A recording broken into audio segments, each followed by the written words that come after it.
The Fundamentalist and Modernist controversy was a debate between theologians and scholars concerning the direction and consistency of Christian doctrine and what American society should look like.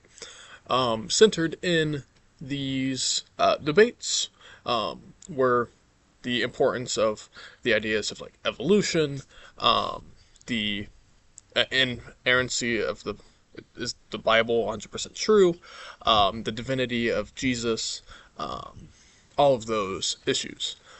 And one important aspect to this controversy is the contribution of Pearl S. Buck. She was the daughter of two missionary parents to China. Then she married a Presbyterian missionary to China. She would become a prolific author who would use this unique experience as a foreign missionary to launch an impressive literary career, and she's one of two women to have won both the Pulitzer Prize and the Nobel Prize for Literature. While this unique experience really helped her with her writing career, it also contributed to the progression of her modernist worldview. Early in her adult life, Buck had a lot of the normal fundamentalist convictions. She believed in the divinity of Jesus. She believed in the inerrancy of Scripture. But as she progressed, she began to develop more and more modernist beliefs. She began to believe that the methods and focus of missionary work in China was wrong. It was, instead of having a spiritual emphasis on saving souls, Buck wanted a missionary emphasis on fixing the physical needs of the Chinese. So instead of fixing, like, trying to give them salvation, they needed to focus on hunger, on addiction, or whatever physical problem was happening. As described in the New York Times November 13th, 1932 edition, Buck claimed that the quality of missionary that America had been sending was ineffective. She said, quote, "How can Christ be best represented? We must send abroad a better type of missionary from America. We must know better the needs of the people to whom we go.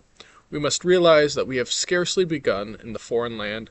We do not believe that Christianity has touched the average man and woman today any more than I showed in my book."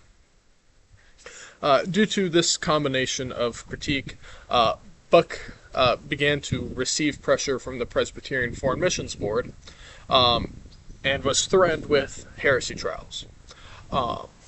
And this was described in the April 13th, 1933 edition of The Sun and the May 2nd, 1933 edition of the Washington Post.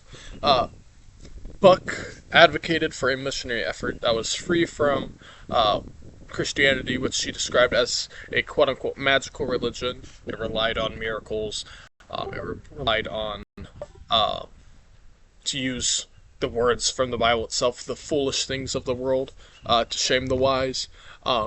So she pressed this even farther by saying that she now agrees with the Chinese, who feel that their people should be protected from this kind of superstition.